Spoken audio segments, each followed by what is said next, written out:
Olá, meus irmãos, muito boa noite. Estamos iniciando mais um Movimento Igreja. Isso é uma extensão dos nossos cultos presenciais em uma nova etapa do nosso movimento enquanto igreja. Nós estamos aqui no nosso campus online, você é nosso convidado. Seja muito bem-vindo e que essa seja uma noite cheia da presença do Espírito Santo, que a sua vida seja impactada e através disso outras vidas sejam aproximadas do convívio com Jesus. Queria convidar você nesse momento a juntos estarmos orando ao Senhor. Pai, em nome de Jesus, eu quero agradecer pela oportunidade de estarmos aqui juntos, iniciando mais uma nova etapa nesta noite. Que o Teu Espírito Santo assuma o controle de todas as coisas, que Ele venha sobre nós, conduzindo cada etapa, que a mente e o coração dos meus irmãos, a partir desse momento, sejam direcionadas e cativas pelo Teu Espírito, para que nessa noite, enquanto nós cultuamos ao Senhor, o Senhor tenha toda a liberdade para trabalhar em nós e a partir desse lugar nós possamos viver coisas novas com o Senhor e para o Senhor. Porque o desejo do nosso coração é sermos trabalhados para que alcancemos o êxito em apresentar novas pessoas ao Teu Filho Jesus e através de relacionamentos simples, conduzirmos cada uma dessas novas pessoas a um lugar de discipulado vivo e eficaz. Muito obrigado por tudo. Oramos e oramos em nome de Jesus. Amém. Quero convidar você agora a juntos louvarmos ao Senhor. Aleluia! Deus abençoe a tua vida, Deus abençoe a tua casa. O Rei da Glória já se faz presente aqui. Adore ao Senhor. Abram as portas para que entre o Rei.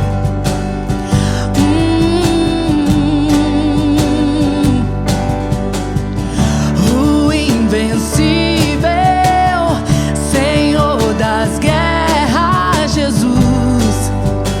Seu nome é Jesus.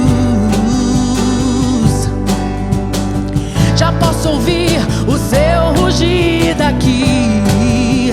Oh, e em seu nome os gigantes cairão.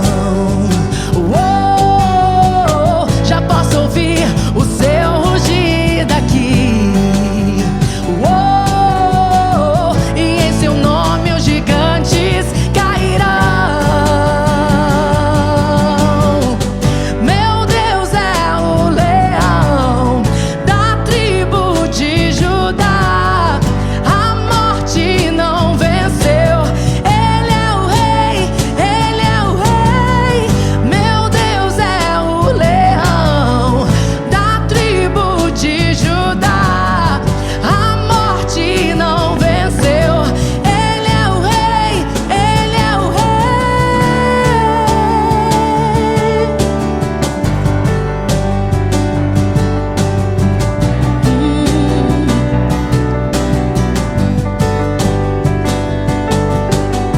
Já posso ouvir o seu rugir daqui. Oh, e em seu nome os gigantes cairão. Oh, já posso ouvir o seu rugir daqui. Oh, e em seu nome os gigantes cairão. Meu Deus é o leão da tribo de Judá. A morte não venceu. Ele é o rei, ele é o rei. Meu Deus é o leão da tribo de Judá. A morte não venceu. Ele é o rei, ele é o rei.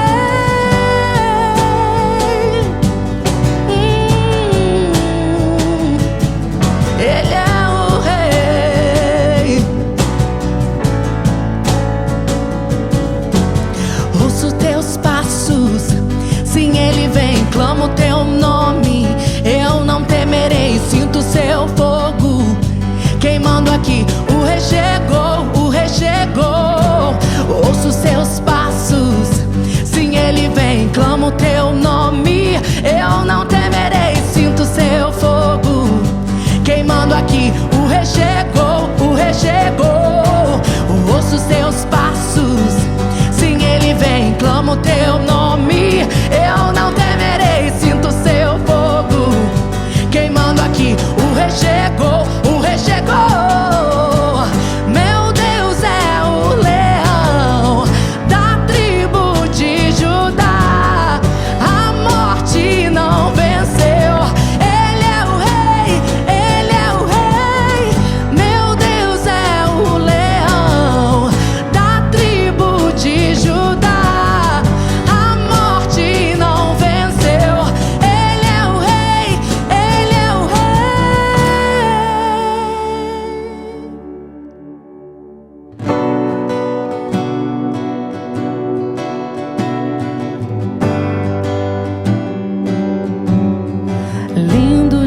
caminhos.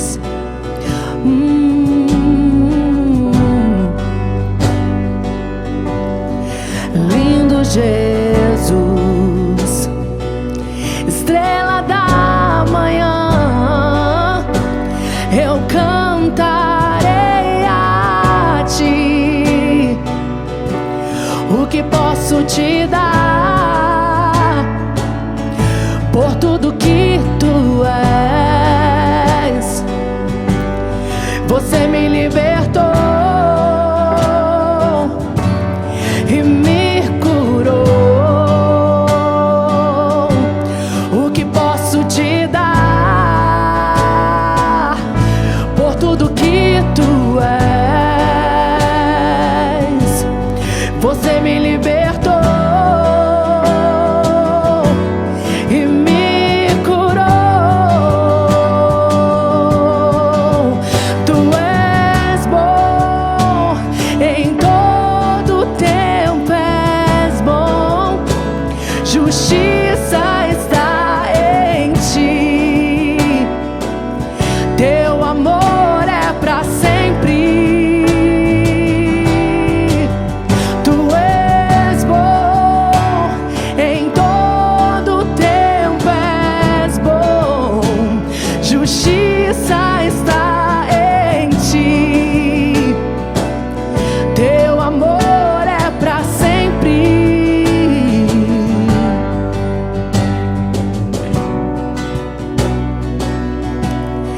Lindo Jesus, Rei do meu coração, como eu amo os teus caminhos.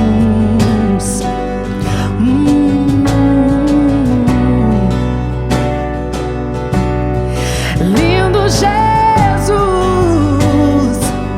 estrela da manhã,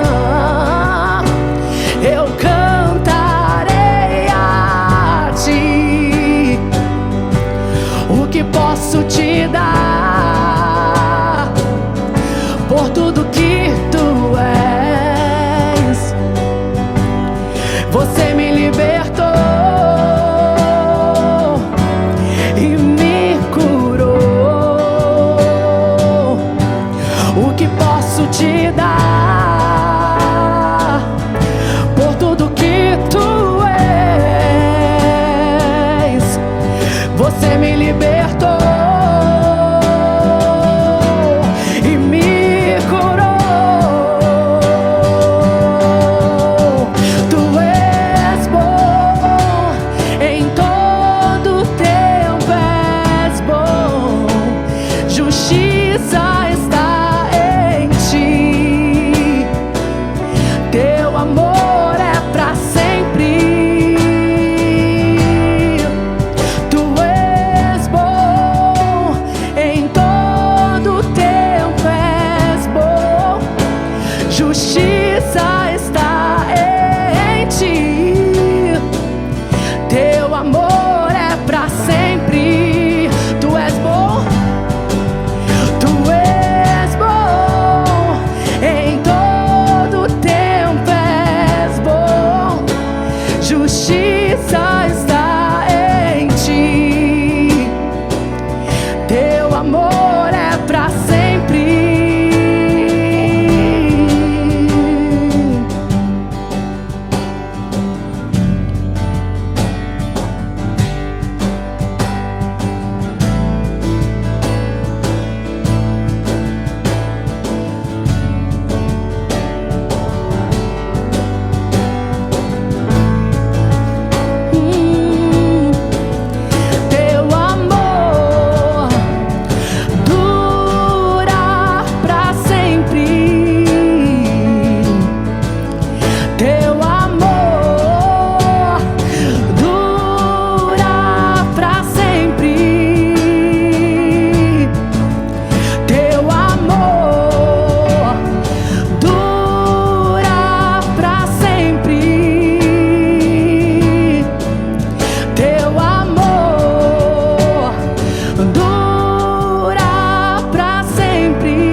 todo tempo és bom, justiça está em ti, teu amor é pra sempre.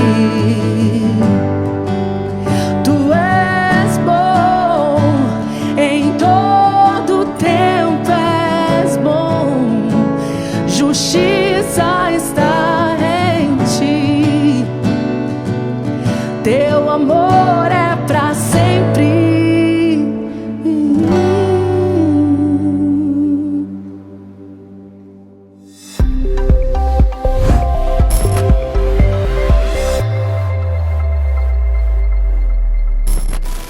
Bom, meus irmãos, coisa preciosa, terminamos agora o nosso momento de louvor, preciosidade podermos nos derramar na presença do Senhor, e agora eu quero te convidar a juntos iniciarmos o nosso momento de entrega dos dízimos e das ofertas. As informações para você vão estar aí na sua tela, para você poder fazer a sua transferência online, através do aplicativo do seu banco. A palavra do Senhor nos fala em Salmos 37, de 1 a 6, o seguinte: não se aborreça por causa dos homens maus, e não tenha inveja dos perversos, pois como o capim, logo secarão, como a relva verde, logo murcharão. Confie no Senhor e faça o bem, assim você habitará na terra e desfrutará a segurança. Deleite-se no Senhor, e Ele atenderá os desejos do seu coração. Entregue o seu caminho ao Senhor, confie nele, e Ele agirá. Ele deixará claro como a alvorada que você é justo, e como o sol do meio-dia que você é inocente. Esse texto traz para nós uma ótica toda especial no quesito entrega ao Senhor. Nunca foi sobre valores financeiros, e sim sobre o nosso processo de entrega ao Senhor. E a palavra nos incita a nos entregarmos por completo, porque todas as coisas nos serão acrescentadas por Ele. E Ele mesmo vai se encarregar de fazer com que sejamos justificados por conta do nosso processo de entrega físico, emocional e espiritual. A grande certeza que paira nos nossos corações é de que o Senhor é por nós. E é um privilégio podermos ofertar e uma inteligência nos entregarmos de forma intencional ao Senhor para que Ele nos use. E através do nosso movimento, Ele perpetue aquilo que Ele deseja fazer na humanidade. Então, com esse entendimento, eu queria convidar você nesse momento a juntos fazermos a nossa entrega. Deus os abençoe.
Que privilégio, meus irmãos, nós podermos ofertar ao Senhor e darmos continuidade à obra de Deus aqui na terra. De fato, é um enorme privilégio. E agora eu quero convidar você para juntos nos debruçarmos um pouco sobre a palavra de Deus e sobre a porção que Ele tem separada para nós, né? E juntos podermos compartilhar. O tema da mensagem é: onde está a sua confiança? E o texto que eu gostaria de trabalhar com vocês nesse momento está lá em 2 Reis 18, dos versículos 19 a 25, e diz assim a palavra do Senhor: o comandante de campo lhes disse: digam isto a Ezequias.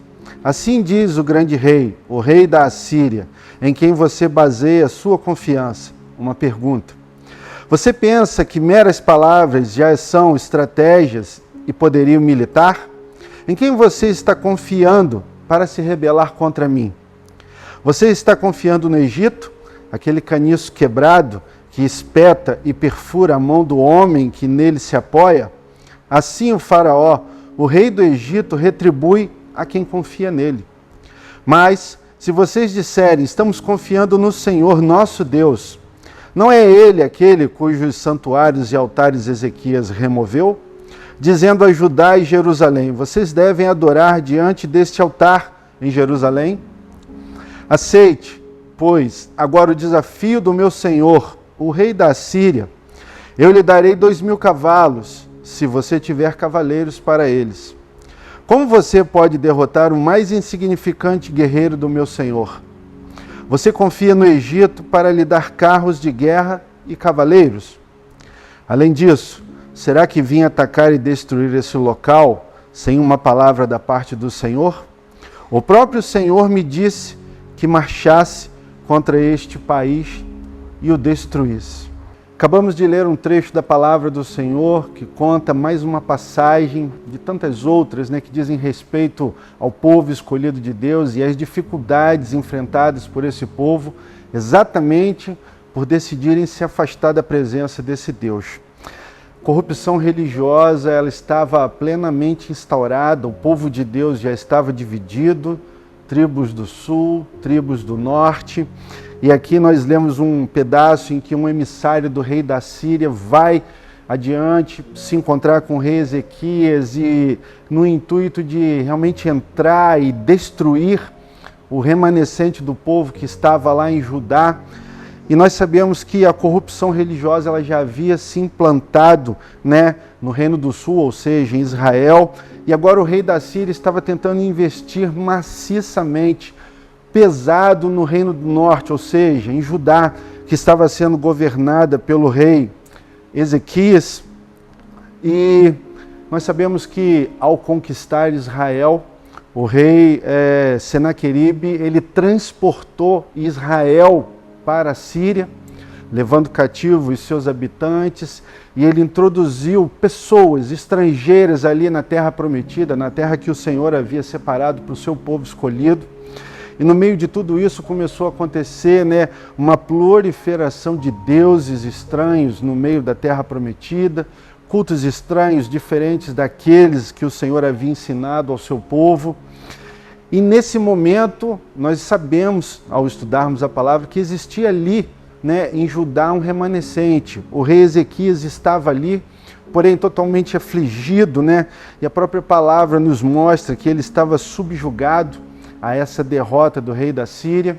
O próprio rei da Síria, em alguns momentos, ele faz chacota, dizendo que Ezequias era como um passarinho preso em sua gaiola, fazendo referência ao fato dele estar sitiado e preso em Judá, E assim, ele fazia com que essa fosse uma situação não favorável e não agradável para esse remanescente.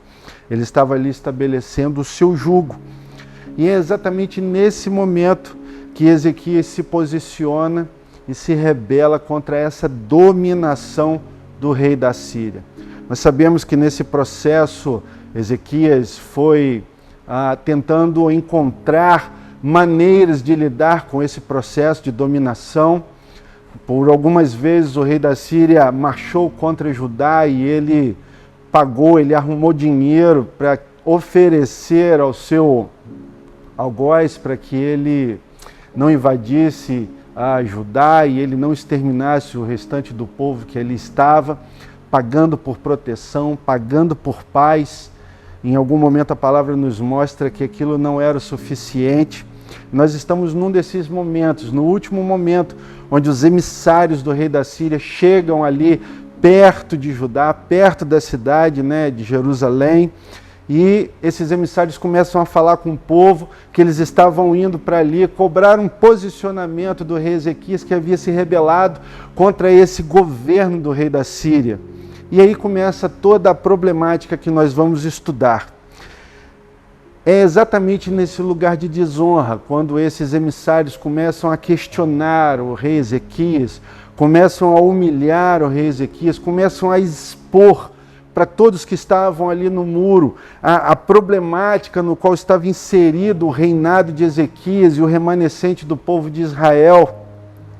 É exatamente nesse lugar de desonra que nós vamos começar a trabalhar o nosso estudo nessa noite. Primeiro ponto, diante de tudo isso que nós lemos na palavra do Senhor, fica uma pergunta: em quem você tem colocado a sua confiança? Nós estamos estudando um momento muito específico, o reinado de Judá. Aqui o povo de Deus já estava dividido, Israel, já estava totalmente entregue à dominação e longe, mas Judá ainda persistiam alguns remanescentes ali naquele lugar. E de toda essa problemática que nós estudamos a respeito do rei Ezequias e dessa dificuldade que ele estava vivenciando, existe uma pergunta: onde está a sua confiança? Com certeza Ezequias estava passando por um momento de dificuldade, um momento ímpar em todo o seu reinado, porque nós entendemos, e ao nos debruçarmos na palavra, percebemos que Ezequias foi aquele que reestabeleceu o culto ao Senhor.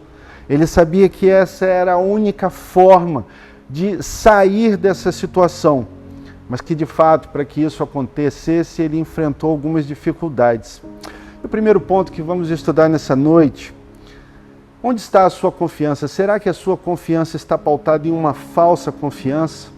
O que seria essa falsa confiança? Quando nós estamos com um problema, nós somos levados a buscar soluções imediatas, soluções que estão ao alcance do nosso poderio de ação, da nossa capacidade intelectual, emocional, da nossa resiliência humana. Mas nós podemos perceber claramente que na maioria das vezes somos conduzidos a lugares desfavoráveis quando lançamos mão dessas soluções.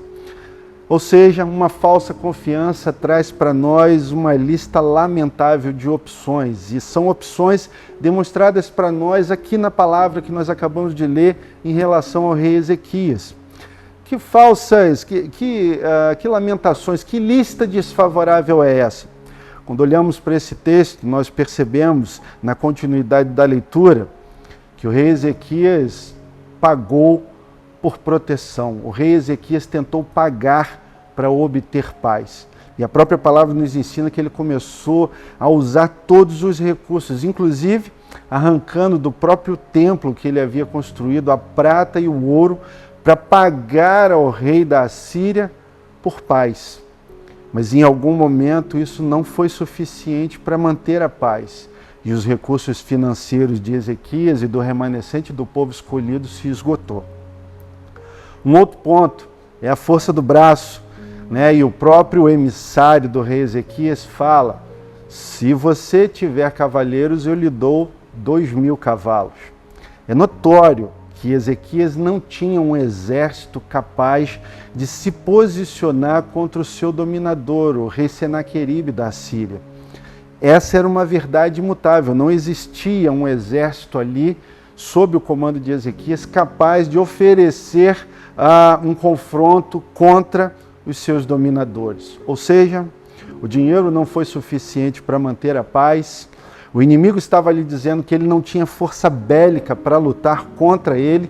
Essa também é uma verdade apresentada aqui na palavra do Senhor, como uma lista de opções lamentáveis. E no final ele oferece uma aliança. O emissário do rei Senaqueribe estava ali tentando convencer Ezequias a sair desse lugar de rebeldia e novamente se render ao jugo do rei da Assíria. O resultado de toda essa problemática é que quando a confiança não está no lugar certo, quando a confiança está pautada nas possibilidades humanas, o que elas trazem para nós é um pleno desespero. Ezequias estava ali tentando restabelecer o culto ao Senhor, e nesse momento ele já havia destruído ali em Judá todos os lugares de culto aos deuses estranhos, e ele estava dizendo para o povo que o lugar de cultuar era ali no templo. Porém, ele estava enfrentando dificuldades, porque de fato ele estava sob o jugo e o domínio do rei da Síria. Ele já havia conquistado as tribos do sul e agora ele estava ali no norte, exercendo esse domínio sobre o remanescente. E as opções que estavam diante de Ezequias eram totalmente desfavoráveis. É difícil você pensar que existia um desespero no coração de Ezequias e de todos aqueles que ali estavam? Não. E por que não? Porque esses são sentimentos conhecidos por todos nós. Naturalmente, quando eu e você enfrentamos algum tipo de dificuldade, em primeiro lugar, nós somos levados a analisar as nossas opções e como nós poderíamos ou podemos lidar com a dificuldade. Muitas vezes procuramos resolver essas situações pagando, tentando resolver o problema, vasculhando os nossos tesouros e tentando com eles resolver a situação. Mas é claro que, assim como Ezequias, nós temos as nossas listas desfavoráveis que nos levam a lugares onde nós experimentamos exatamente desespero. Quando exatamente o que aconteceu com Ezequias, a grana acaba, as nossas possibilidades de resolver os problemas financeiros se esgotam. E não são poucas as vezes em que nós somos testados nesse lugar. É claro que diante de alguns problemas, as nossas capacidades bélicas não são suficientes. Existem problemas que se levantam diante de nós, que os nossos recursos de força bruta são totalmente ineficazes. E quando nos deparamos com situações como essas, nós nos sentimos desesperados, porque as finanças se esgotaram, as possibilidades físicas se esgotam, a força bruta que talvez exista dentro de nós não são suficientes para dar conta da situação. E por muitas vezes nós somos direcionados ou persuadidos a fazermos alianças com pessoas ou com situações que continuarão a nos desfavorecer. Listas totalmente lamentáveis que nos conduzem a lugar de desespero. De fato, eu não sei como está a sua vida no momento em que você está vendo essa mensagem, no momento em que você está se deparando com aquilo que o Espírito Santo está falando com você, mas eu tenho certeza absoluta de uma coisa: você já usou listas para sair de situações que eram totalmente desfavoráveis e que conduziram você, ao analisar as possibilidades, a um lugar de desespero total. Mas é claro, quando nós nos debruçamos sobre a palavra do Senhor, nós temos o pleno entendimento de que existem promessas que garantem para nós uma ação plena do Senhor em nosso favor. Mas nós vamos continuar estudando toda essa problemática do rei Ezequias, ali em Judá, com o remanescente do povo de Deus, e nesse processo de reestabelecer o culto ao Senhor e um realinhamento do povo de Deus com Deus. É claro que quando nós saímos de lugares desfavoráveis para voltarmos a um lugar favorável, nós precisamos nos movimentar e fazer esforço. E não só fazer esforço, nós precisamos também estar atentos, porque não é só a questão da falsa confiança que nos leva a esses lugares de desespero ou a consolidação do desespero. Há um próximo passo em todo esse investimento de problemática a fim de nos roubar a capacidade de percebermos Deus e a sua providência. Segundo ponto desse estudo vai falar para nós sobre as propostas de morte. Que propostas de morte são essas? É quando nós começamos a querer prestar atenção na misericórdia do inimigo. É claro, o inimigo está sempre querendo lançar diante de nós possibilidades para amenizar o impacto do seu domínio e do governo dele sobre algumas áreas das nossas vidas. E isso é real. Porque aquilo que nós vamos ver analisando esse trecho da história do povo de Deus é plenamente factível à nossa vida nos dias de hoje. Nós tentamos lidar com os problemas e percebemos que não temos como, por isso o desespero se instala e após estarmos desesperados, a gente começa a ficar suscetível ao que vem externo. E é exatamente nesse momento que as tentações do inimigo chegam para confundir ainda mais e aumentar ainda o nível de problema. Quando nós prestamos atenção na misericórdia do inimigo, ele deseja algumas coisas muito específicas. A primeira delas é manter o seu domínio. Ora, esse emissário do rei Senaqueribe estava ali para fazer com que Ezequias desistisse do processo de se rebelar contra ele. E é claro, esse emissário não sabia da verdade que o povo remanescente estava vivendo naquele momento. Mas ele fala com clareza, com propriedade, a fim de confundir. Porque ele começou ali, a gente lê na palavra que ele começa a falar assim, Será que o seu Deus vai se agradar de você ter destruído os lugares de culto? Ele não sabia do que ele estava falando com o povo que estava ali no muro e com os emissários do rei Ezequias. Ele estava achando que Ezequias havia destruído os lugares de culto ao Senhor, quando na verdade Ezequias sabia muito bem o que estava fazendo.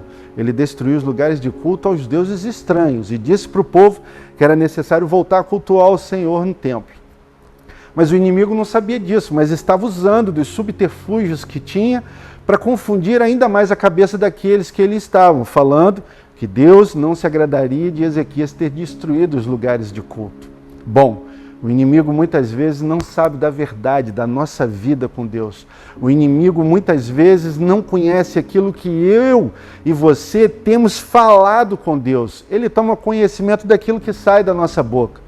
Mas a oração que está aqui dentro da nossa mente, do nosso coração, ele não tem como saber. Mas o inimigo é ardiloso e ele vai tentar confundir a nossa mente. Ele vai tentar estabelecer e solidificar o caos que já está estabelecido, talvez na minha vida, na sua vida, nesse exato momento, por causa do desespero. E é claro que ele vai zombar da nossa capacidade de mudança. Quantas e quantas vezes você já ouviu alguém dizer: essa situação na sua vida não tem solução. Algumas situações estabelecidas são um milagre de Deus. Ou você não é capaz de lidar com isso, você já tentou tantas e tantas e tantas vezes e nunca obteve sucesso. Por que tentar mais uma vez? Por que continuar se rebelando? Por que não aceitar de vez essa condição? O inimigo, de fato, conhece a fragilidade causada pelo desespero anterior, por se esgotarem as possibilidades humanas. E ele trabalha com excelência para minar a nossa capacidade de decidir fazer algo novo. Porque o interesse do inimigo é nos manter debaixo do jugo dele, opressos, aprisionados, desmotivados, desanimados. Em última instância, ele vai usar a mentira para acabar de esmagar. Ele vai usar todos os recursos possíveis para tirar de nós a capacidade de gerarmos algo novo. E é claro, como nós lemos no texto, ele vai inclusive usar o nome de Deus em vão, dizendo para aquelas pessoas que eram de confiança do rei Ezequias e que estavam dialogando com os emissários do rei da Síria, dizendo o seguinte: por acaso vocês não acham que nós estamos aqui para enfrentar vocês com um direcionamento do próprio Deus a quem vocês dizem servir? Será que não foi Ele mesmo que nos mandou até aqui, que tem perpetuado a nossa dominação sobre vocês? Por acaso vocês vão ir contra um direcionamento de Deus? Ou seja, após o desespero, suscetíveis a toda essa movimentação, nós vamos deparados com mentiras, com inverdades, inclusive mentiras e inverdades muitas vezes usando o nome de Deus para tentar nos manter subjugados.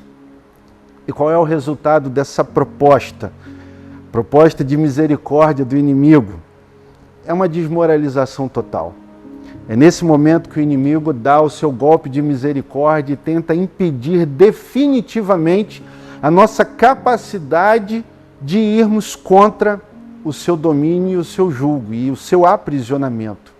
É um trabalho. Primeiro o desespero se instaura, como aconteceu aqui com o povo remanescente e com o rei Ezequias.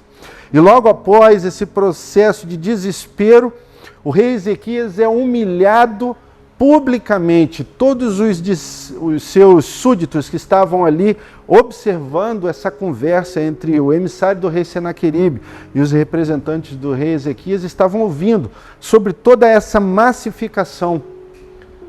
Quantos será que não deram ouvidos e pensaram: é verdade, tudo isso que ele está dizendo é verdade, nós não vamos conseguir sair desse lugar?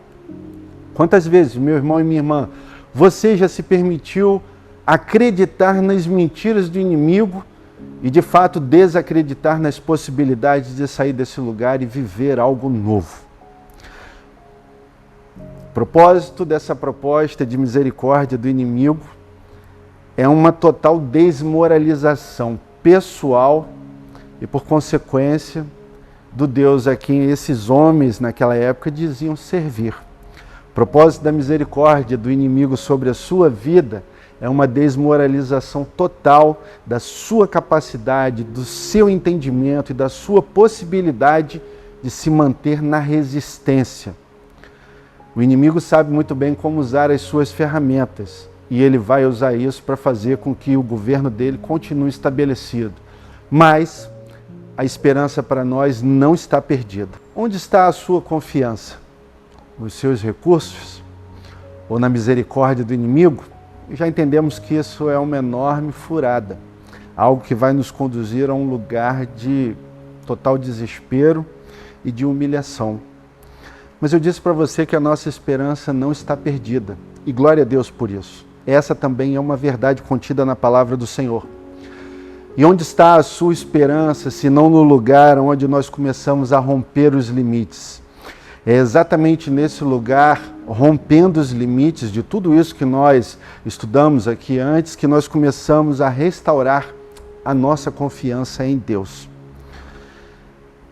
Em primeiro lugar, eu quero falar com você sobre esse processo de restauração da confiança em Deus. É um ponto: obediência. A palavra de Deus traz para nós alguns direcionamentos muito específicos. E nessa noite, ao estudarmos essa palavra, o rei Ezequias havia direcionado o seu povo. Quando forem lá e ouvirem o diálogo do emissário da Síria com os meus enviados, não respondam ao inimigo. Esse é um direcionamento muito importante. Nós não precisamos falar com o inimigo, nós não precisamos dialogar com o inimigo. Quero dizer uma coisa. Ezequias estava dizendo: não se preocupe com o que vocês vão ouvir. Vamos nos manter firmes naquilo que nós estamos dispostos a fazer com Deus e em Deus. Não preste atenção naquilo que as pessoas estão falando sobre a situação que você está vivendo. Elas não estão pagando preço com você para restaurar a confiança em Deus. Esse é um movimento genuíno e que deve partir de uma decisão pessoal sua. Não importa o tipo de causa ou dificuldade que você esteja vivendo. Não fique conversando ou prestando atenção nas outras pessoas. Se você vai obedecer, você precisa focar naquilo que Deus está falando com você. A palavra de Deus é cheia de promessas para aqueles que confiam no Senhor. E a obediência é o que nos faz nos mantermos firmes. Obediência por meio da fé. E após tomarmos uma decisão de vivermos algo novo, de modificarmos isso tudo, nós precisamos ter paciência. É necessário acreditar e acreditar, inclusive, que há um tempo certo para que tudo isso seja modificado. O rei Ezequias, naquele exato momento, não tinha todas as respostas, mas ele sabia que Deus estava com ele. Ele sabia que existia um modo de transformar aquela realidade. Posicionamento, decisão, não prestar atenção nas ofertas do inimigo e ter paciência, porque ele sabia que o Senhor agiria. Diante do caos e dos argumentos que muitas vezes vem carregado de um peso de realidade, o que nós devemos fazer de fato, a fim de favorecer o que desejamos viver, é focar nas promessas e nas verdades bíblicas. E o terceiro e último ponto dessa questão de restabelecer a confiança em Deus é deixar tudo aos cuidados desse Deus que tudo pode, que tudo sabe, que tudo vê, que está em todo lugar e que inclusive, meu irmão e minha irmã, conhece a sua dor, a sua dificuldade e a sua necessidade. O Senhor conhece os seus recursos, Ele sabe que os seus recursos talvez já tenham se esgotado, como aqui vemos o povo de Deus. Ele sabe que o inimigo já investiu tentando ludibriar você, tentando manter você debaixo desse lugar de opressão, inclusive fazendo falsas promessas que em algum momento podem até se transformar em promessas tentadoras, oferecendo a você paz. Mas o que é paz debaixo do jugo e do caos? Não é esse tipo de paz que a palavra do Senhor promete para mim e para você. É exatamente ali naquele lugar de humilhação que Deus começa a transformar a realidade desse remanescente debaixo do governo do rei Ezequias. E talvez seja exatamente nesse lugar de dificuldade que você está vivendo hoje que o Senhor vai começar a transformar a sua realidade. no lugar de humilhação, o Senhor começa a fazer um recomeço. E é exatamente por meio de um posicionamento de não se submeter mais ao jugo do inimigo e restabelecer a confiança em Deus que as coisas começam a acontecer, aguardando por esse Deus que tudo pode. Raymond Calkin diz a seguinte frase: por mais cético que um homem seja sobre a eficácia de suas próprias orações, permanece nas câmaras secretas do coração da maioria dos homens uma fé inarticulada, sem explicação, mas inextinguível, exatamente no coração de cada homem e mulher de Deus. O inimigo pode tentar muitas coisas, mas ele jamais vai conseguir acessar esse lugar no seu coração e na sua mente, que é totalmente imutável e inabalável e plenamente acessível entre você e Deus. Não sei quais são as dificuldades que você está vivendo até aqui, mas eu posso lhe garantir, se você hoje decidir parar de prestar atenção em toda essa problemática e olhar novamente para as promessas de Deus, é possível a partir deste lugar recomeçar. É possível a partir deste lugar viver algo novo. E o Senhor deseja fazer isso por você. E isso é um posicionamento que só você pode tomar. É uma decisão sua. Recomeçar. O resultado dessa proposta é a retomada da sua caminhada. Não importa o tempo que foi perdido, não importam as situações que foram humilhantes e desfavoráveis. É a partir desse lugar que a retomada começa. E é o desejo do Senhor conduzir você a esse lugar. O remanescente é tudo que o Senhor precisa. A única coisa que o Senhor precisa é de uma decisão genuína do seu coração. Se humilhar, entregar a Ele a sua total falência e começar a observar e experimentar o aguardo pelo cumprimento das promessas. O Senhor sempre se move em favor daqueles que nele esperam. Mensagem de Deus, um pouquinho à frente, no capítulo 19, chega. E o profeta Isaías manda um recado para o rei Ezequias dizendo: logo, logo, eu vou confundir o rei da Síria. Senaqueribe será confundido. E eu vou começar um novo capítulo na história de Deus por causa dessa decisão de vocês e não aceitarem mais o jugo. Eu sei que vocês experimentaram lugares desfavoráveis, de desespero. Eu sei que ele tentou ludibriar vocês, mas porque vocês se humilharam e me buscaram e decidiram fazer a coisa certa, eu me movo em favor de vocês e agora faço nova todas as coisas. Deus estava prestes a mudar a história do rei Ezequias e do remanescente de Israel e começar uma nova história. Sabe, meus irmãos, eu sei que você está enfrentando lutas, mas é diante do mesmo Deus que Ezequias estava que nós estamos nesse exato momento. E sabe, nós temos uma tendência a querer conhecer o futuro para minimizar o impacto das decisões ruins agora no presente. Quero encorajar você a desistir desse caminho. Se há algo que nós podemos fazer com excelência, é voltarmos os nossos olhos e a nossa confiança para o Senhor, porque é desse lugar que vem a nossa restauração. Quem crê em Deus não precisa conhecer o futuro. Quem crê em Deus, os que confiam no Senhor, se ocupam em viver o agora com excelência para esse Deus. Porque ao desenvolvermos isso, nós temos a plena certeza de que o futuro será plenamente favorável. Meu irmão, minha irmã, um desafio para você: é tempo de mudança. É tempo de vivermos algo novo. E tudo isso começa a partir de agora. Deus abençoe você.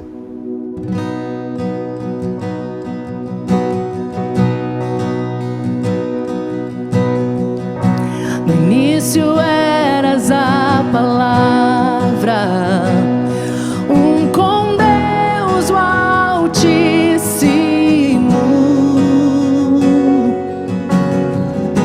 O mistério de tua glória, Cristo em ti se revelou. Ó, quão lindo esse nome é! Ó, quão lindo esse nome é! O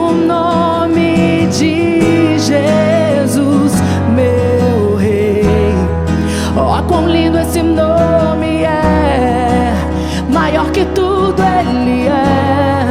Ó, quão lindo esse nome é, o nome de Jesus.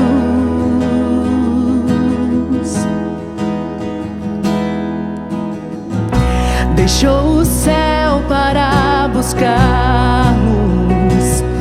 veio para nos resgatar. Amor maior que o meu pecado, nada vai nos separar. Ó, quão maravilhoso é, ó, quão maravilhoso é o nome de Jesus, meu Rei. Ó, quão maravilhoso é, maior que tudo Ele é. Ó, quão maravilhoso é o nome de Jesus. Ó, quão maravilhoso é o nome de Jesus.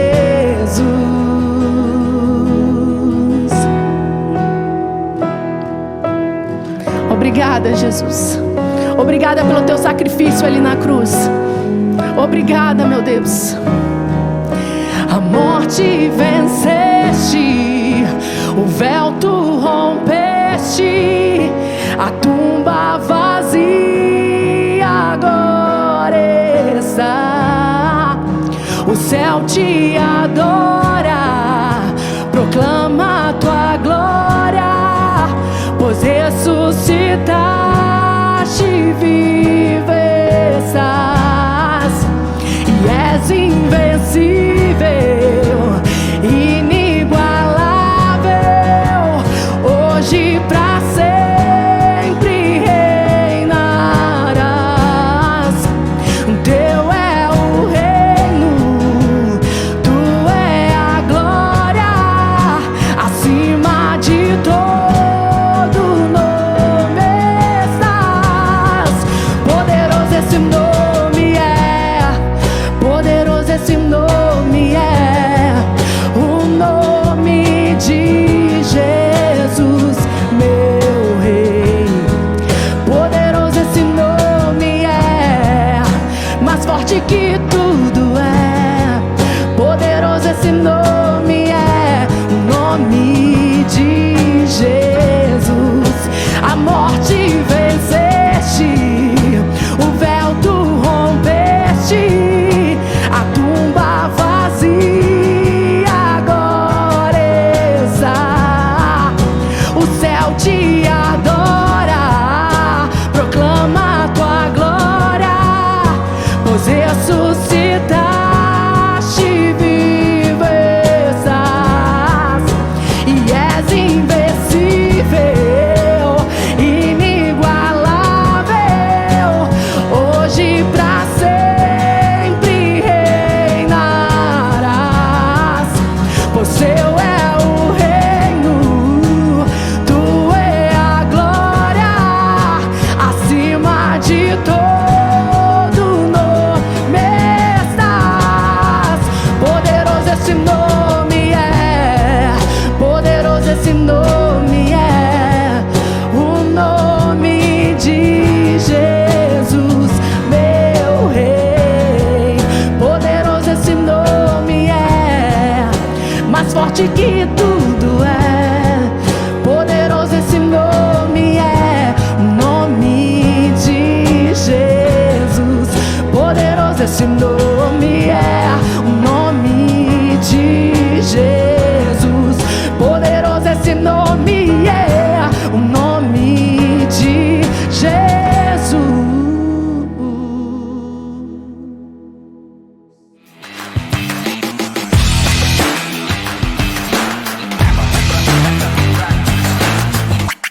Olá, queridos, estou passando aqui rapidinho depois dessa palavra maravilhosa, desses louvores que levam a gente até o céu para adorar o Senhor, para dizer a você que nós estamos agora às vésperas do feriado de Páscoa. Amanhã já é sexta-feira E no domingo nós temos um dia todo especial de celebração. Nós vamos ter a celebração da ressurreição às 6 da manhã. Então chegue aqui antes para você garantir vaga e lugar para sentar, porque nós vamos ter a ceia do Senhor. Gente, vai ser uma manhã maravilhosa. A nossa equipe de produção está preparando coisas assim lindas para honrar o nome de Jesus e abençoar você e a sua família. E à noite, às 19h30, nós vamos continuar a parte 2, celebrando a ressurreição de Jesus com tudo que Ele merece, com toda alegria, toda festa, porque Cristo vive. E nós estamos, assim, maravilhados de poder contar com você nesse envolvimento. Que Deus abençoe. Foi ótimo cultuarmos, celebrarmos ao Senhor juntos e que a bênção de Deus e que a confiança do seu coração e da sua casa estejam colocados no lugar certo. Deus abençoe você e a sua casa. Confie no Senhor Jesus, Ele não vai te decepcionar. Boa noite.